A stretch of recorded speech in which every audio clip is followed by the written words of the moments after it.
Rod, when you asked about disproportionate minority contact earlier, there was a plan out there, I forgot the name, but you basically have to hire a consultant and you have to have buy-in from all of the entities. Well, I think there are literally 100 different ways you could proceed. And I think you can spend a lot of money, or I think you can spend very little. But probably just a first step is, I don't know, we call it, try to get a joint meeting of the entities that have police departments. I guess I'm not necessarily sure how you proceed, but then you could see what kind of buy-in you have. If people were willing to spend some money, how much they'd be willing to spend. I know there's a couple people who work with the Coalition for Racial Justice that have some models from other communities. Again, some of those are pretty expensive. Some of those we could do more cheaply. I don't know enough to talk about it much more than that. Okay. So joint meeting of entities with police departments, someone who, Go ahead, I was gonna say, I just had the school district in there too. Yeah, why not? Yeah. and then some sort of, someone to explain to us what our options are on the models that exist. Dorothy Whitson had a number of examples we talked about a few months ago. But if you don't have buy-in of the university or Iowa City, it's pretty pointless. And so, And she does have a couple of models that I think she may be able to recommend one or the other. I think from the CJCC, Jessica was kind of charged with looking into this, and she and I have talked about exploring those options. I think she agreed. okay, and Jessica was in the room earlier then.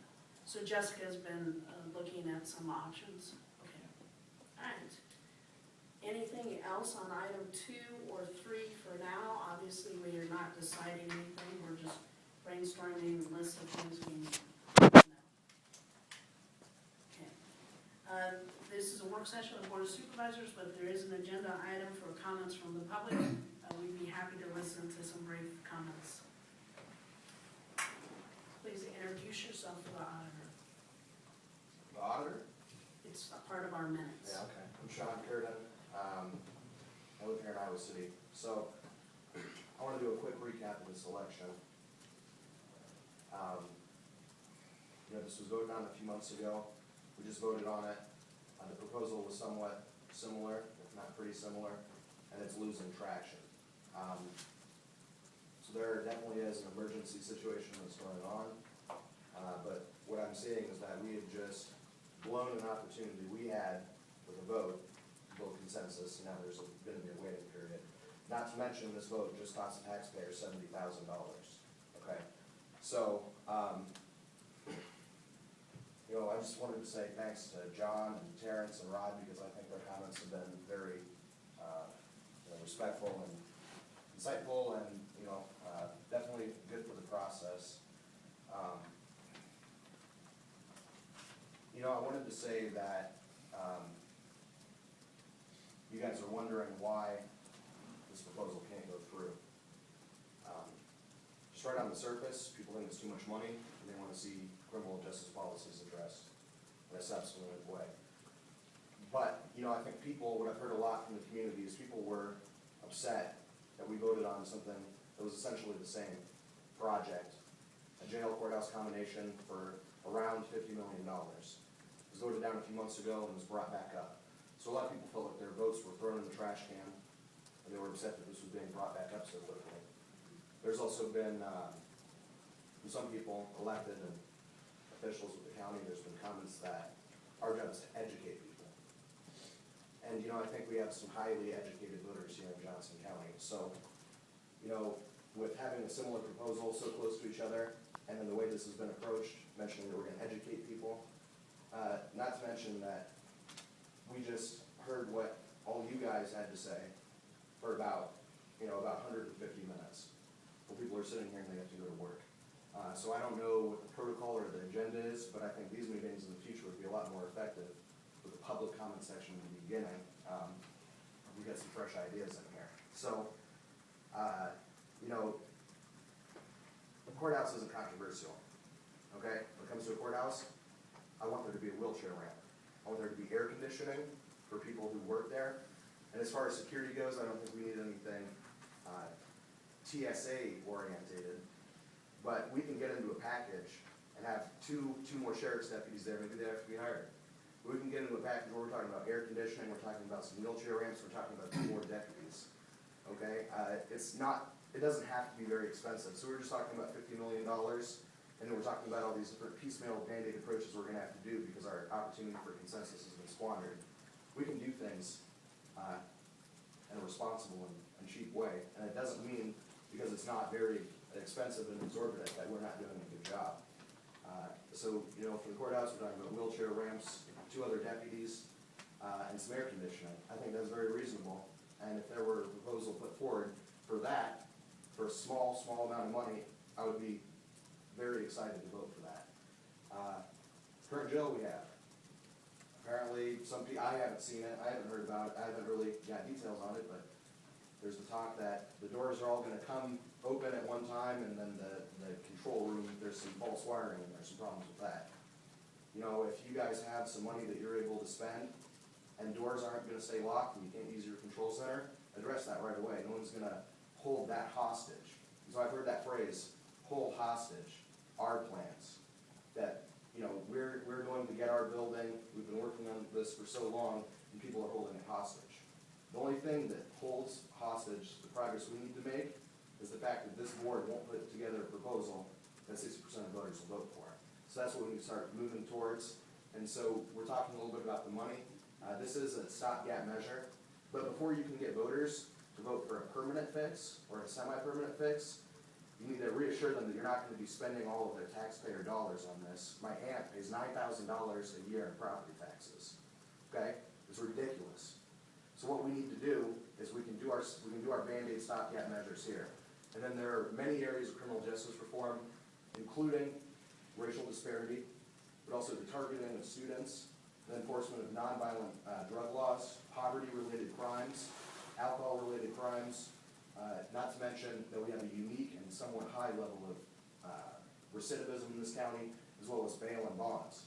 So we haven't tried to see what we could do to really lower our amount of inmates. We haven't given that a serious shot. So go ahead and do your Band-Aid measures.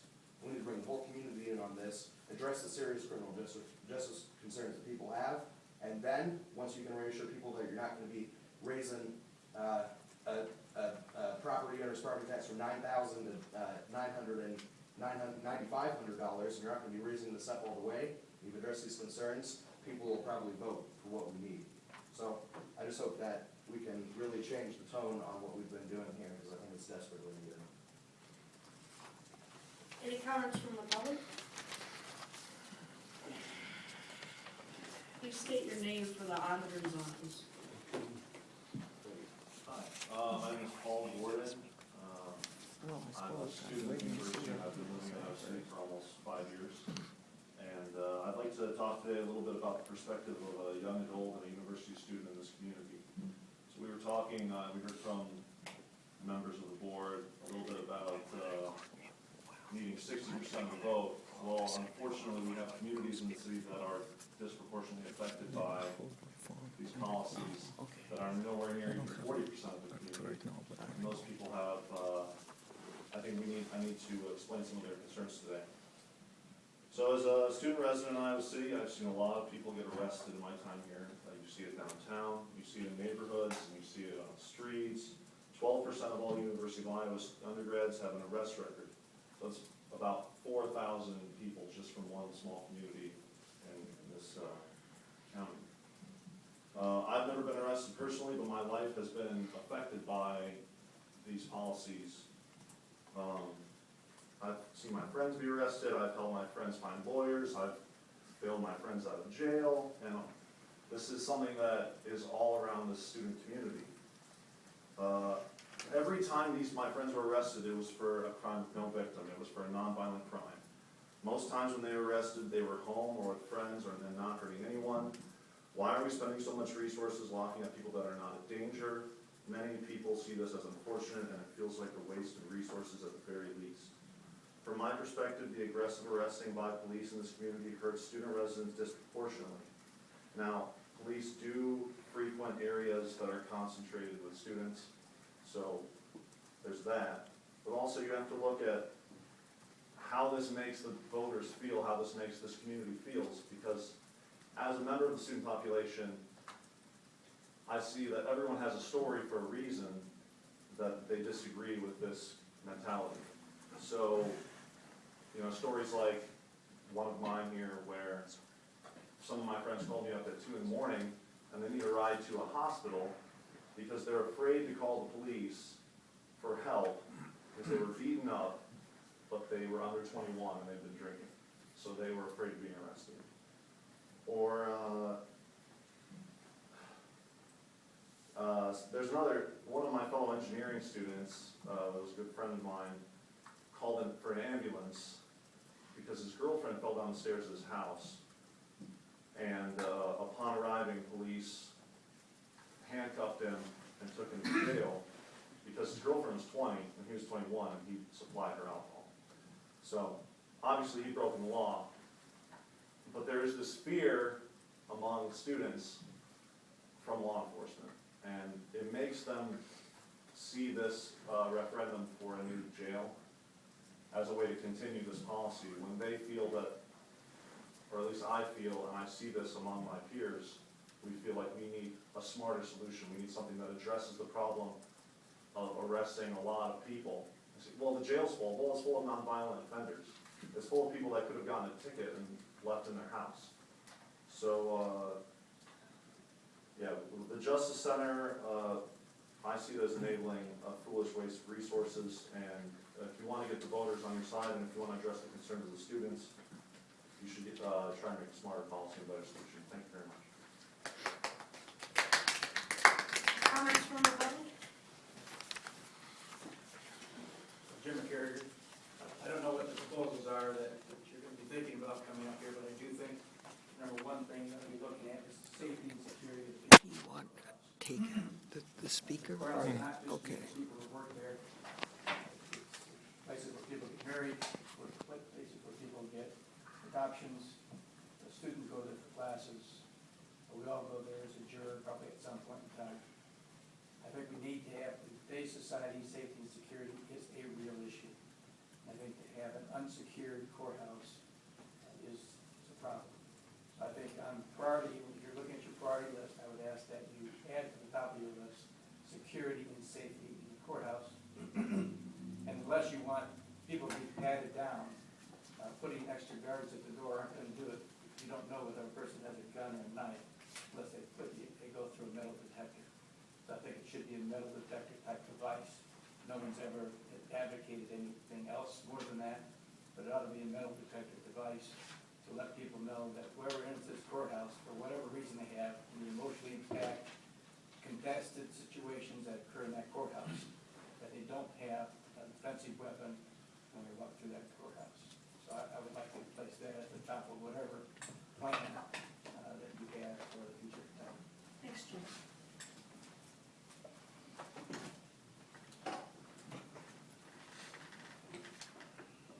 Hi, my name is Alexey Kurtavoy. I would like to address a couple of points, and some of them have been mentioned by previous speakers. But mainly, I would like the board to acknowledge one fact about our current situation in the jail that has been brought up, when we had a meeting right after the November election. It has been brought up in emails and questions that we sent out when we participated in jail alternative subcommittee meetings. And it has been brought up throughout our campaign and through our flyers and communications to the press, and yet times and times again we hear statements from members of this board and from people on the criminal justice coordinating committee the overcrowding crisis that we have in our current jail is caused by the county population growth. And this is just not true. And I would like to get either an explicit acknowledgement from the board that this is not true, or with some substantiated statement that says this is true and shows the numbers. Because we have a substantiated statement from John Neff that shows that incarceration rate in this county in the past 3 years has grown 3 times faster than the current jail population. And I would like to get a formal acknowledgement. I think you of the mean, fact. Alexia, just a second. I think you just misspoke. The incarceration rate has grown faster than, you mean, than the general population? Than the general population. Because I think you said the jail population. No, the general population. Yeah. Yeah, sorry. I've seen all the statistics, and I don't dispute your statistics, although I would say that what you just said is true, that the rate of incarceration has grown faster than the rate of population growth, Yes. but the rate of population growth is, I think, still probably a contributing factor. It is a contributing factor, but the fact of the matter is, if there wasn't an exponential growth of the incarceration rate, which it is exponential growth, it is, right? So if this wasn't the case, then our current jail population would be under 50. I think we agree on that. Would be under what? Under 50 people. It would be under 50 people. I would like all of you to understand that. We're on pace to make it 3 years in a row where our average daily population has declined. 162 to 156, and right now this year we're on 145. So Johnson County's population has gone up the last 3 years. Jail population, average daily population has gone down, declined. That's great, but I agree. I don't mean it in this person. That's awesome, but it should be under 50, and that's going 30 years back. That's not to say that 30 years ago we had a perfect situation. Probably 30 years ago there were still people in the jail who didn't have to be in the jail. Well, they built it. It wasn't a perfect situation. So it opened in 81, and it was built for 46, right? So you're saying it shouldn't have been built for 46 in 1981? No, I'm saying that all I'm saying. Pull back into the microphone here, pull back.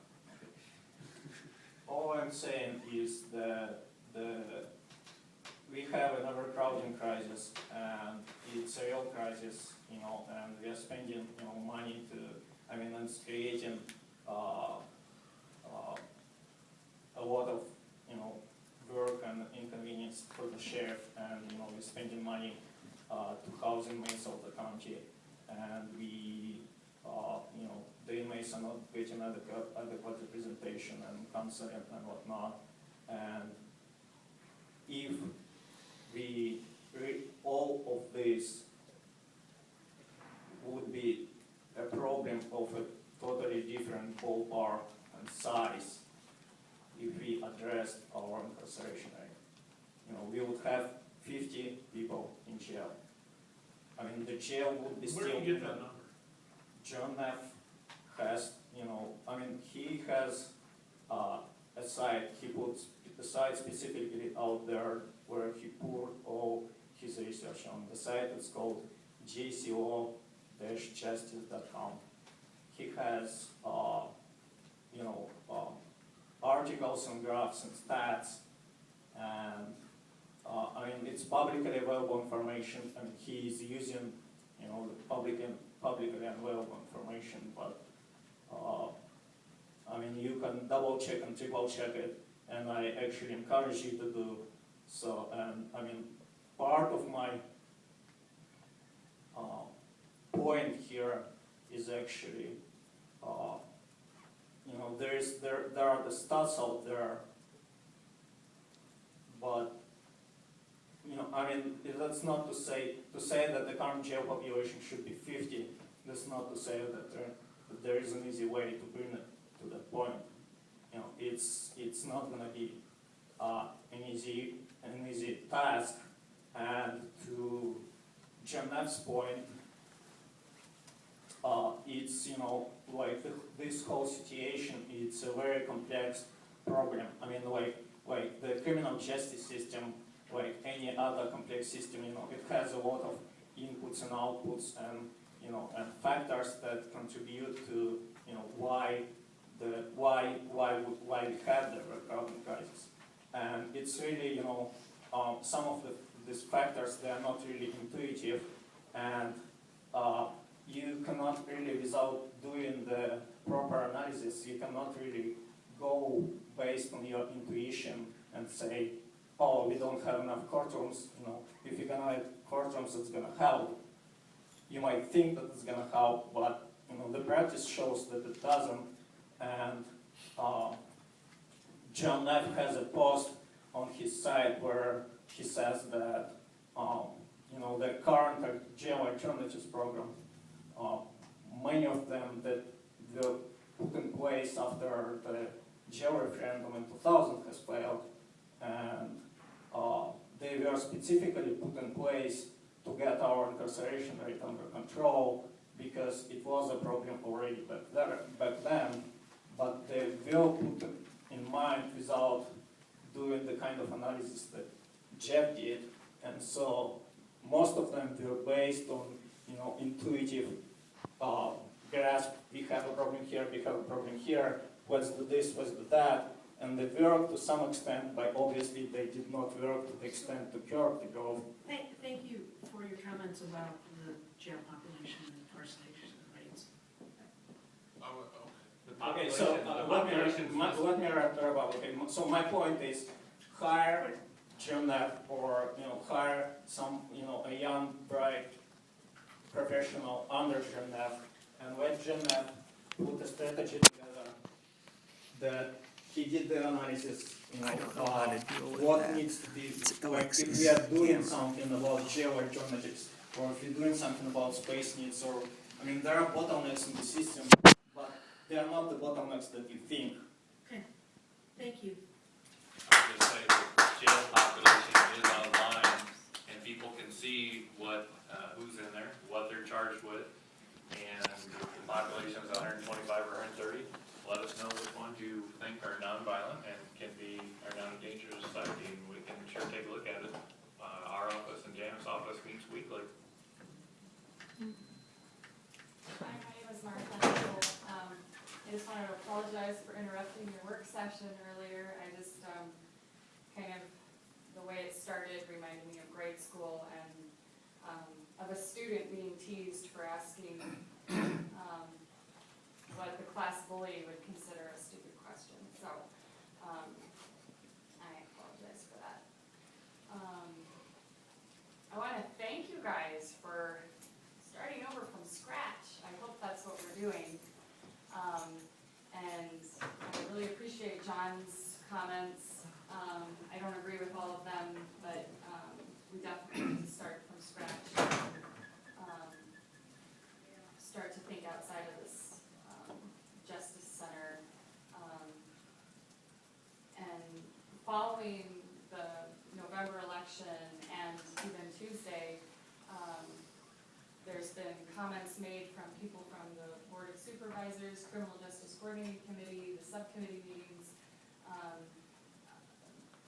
in response to opinions or whatever, you know, where have you been? Have you been to any of the meetings? You know, how have you been on any of the committees? Stuff like that. I'm just wondering, you know, what do I need to do? What does the public need to do to have their voice heard and their opinions taken seriously? Do we have to be on committees? What meetings do we need to go to? I mean, is there a list we can get on and be invited to these meetings to make comments and have our ideas taken seriously? Because when we do make comments in public or write opinions, to have responses like, well, did you even go to any of the meetings? Well, actually, a lot of us have come to the meetings and subcommittee Well, meetings. who said that specifically to you? I'm sorry? Who said that to you? No one, everybody. There was a gentleman that came, I mean, did anybody up here say that to you? No, not to me specifically. We had a public forum where there was a woman from one of the subcommittee meetings that, was asking members of the panel, you know, when was the last time you went to a meeting, or when was, you know, and it's just frustrating. I'm just asking, you know, how can, Well, we know that where you're are at these meetings, meetings? you've been to meetings. Okay. So I don't, I guess I don't understand your complaint, because you've gone to them, we recognize that you've been at them, so I'm not sure. Somebody not on the board was criticizing you. But it does bring up a point of, again, what we did after the year 2000, after voters did not approve, and again, none of us were part of that decision to put it on the ballot, but voters voted against putting a And jail. I voted against. Yeah, So that, yeah, put a jail out on county farm. The county brought together, you know, those who were for, those who were against, and the county hired a consultant to basically bring ideas together. It was from that consultant, the state public policy group, again, those who were against, those who were for, that created the Criminal Justice Coordinating Committee that determined that a justice center was the most efficient, smartest way to go forward. And again, these were folks who were against, those who were for. These were all the decisions that were part of 2003. They also anticipated that we should put it back on the ballot in 5 years, and 2008 was when that was going to happen until a flood and the economy and some other issues obviously took precedent, including the Joint Emergency Communications Center. Nonetheless, those were the steps that were taken to get to where we were in 2012. And along the way, there was another large study as far as location and a study of what the needs impact were twice. And so that's how it got to where we are. If we are kind of saying, let's address just immediate needs and start over, you know, do we want a mechanism to do that on our own, or do you want to bring in professionals to do it? You know, and so there does bring a point of like, you know, where do we go from here as far as this short-term issue? Is there a medium-term issue, or is there this long-term issue? Obviously, we have different opinions, very different than I don't quite share what John is envisioning, but that's okay. We all have different visions of where we go. Is that an avenue we want to take? Do we want to bring in some professionals to help us do that? Do we think that we can do that ourselves? You know, those are issues that do need to be addressed, and how to incorporate and bring in those who were not for this, just like we did, the county did 13 years ago, 12 years ago. That And needs to be talked about. There, you know, and there's also been comments to those of us who are opposed to the Justice Center, the proposed Justice Center. We aren't opposed to doing something. We feel that, you know, I would be in favor of a modest addition to the courthouse. I still feel like the jail and the courthouse shouldn't be combined. But there has been comments made that, you know, we've been working on this for 10 years or 12 years or however many years, and kind of like, we've done the work already, just trust us. And, you know, there's new members to the community every day, you know, there's new voters here all the time, and the concerns they have are still valid, even if they've been addressed before. So I just ask that you be patient with those of us who you feel might have come in late, or, you know, we don't have all that information. We're working to gather that information ourselves and understand why you've come to this conclusion, but then people get mad if we say educate, and you say you're trying to gather information. It's really the same thing. Sharing what information we have, you can draw whatever conclusion you want, wish from it. well, education is relative. I think that you're I don't know if educate is the word. Well, like I remember you, Martha, you were here one day and you said, why would you build on such expensive land? And then we said, we already own it. And you said, oh, I didn't realize that. Right, well, and it also, you know. So you got educated in that. Part of my comment too is, you know, why is it, like John is talking about, you know, working downtown is gonna be expensive, and the transportation issues and stuff like that. Well, that's a different issue, but. Yeah, but anyway, I'd like to I'd like to continue to be involved, and, if there's, I don't know, maybe we could do something, to invite more members of the public who, we've seen lots of opinions in the paper opposed to the Justice Center. If there's some way to invite these people, or make these meetings more, announce them more publicly, on the Criminal Justice Coordinating Committee meetings. I know a lot of people who are opposed to the proposed Justice Center didn't realize there were such meetings going on, and, so I don't know how we could go about pulling more input, or if you want more input, I don't know. But if we are starting over from scratch, it helps to have lots of ideas and, understand why people are opposed. And I really think that if we work, if we can work together, that, we can reach a 60% vote. And like I said, something has to be done, and we wanna come up with something, that everyone can agree on, so. We'd love to see your proposals. Thank you. Is there anyone else